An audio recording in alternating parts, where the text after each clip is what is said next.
في ختام مجلسنا هذا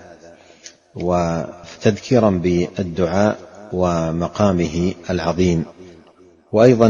الأيام هذه التي نحن فيها وهذا الوباء الذي أصبح ينتشر في العالم، نسأل الله أن يسلم المسلمين وأن يحفظهم وأن يكشف عنهم أينما كانوا كل ضر وشدة وبلاء. أقول هذه المرحلة القادمة مع هذا الوباء إما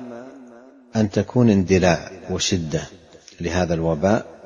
وإما انحسار وتعافي، والأمر كله لله ولا يكون إلا ما قدره وقضاه. فلنستدفع معاشر المسلمين قدر الله بقدر الله، فلا يرد القدر إلا الدعاء، وهو كما في الحديث ينفع مما نزل ومما لم ينزل،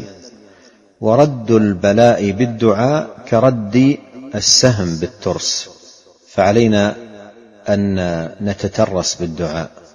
ولنستكن لربنا ولنقبل عليه بالضراعة والدعاء مع الثقة به واليقين،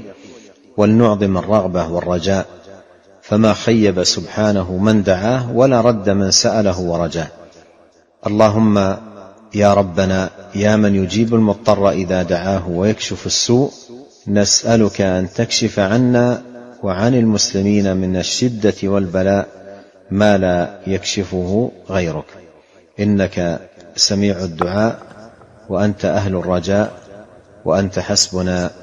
ونعم الوكيل.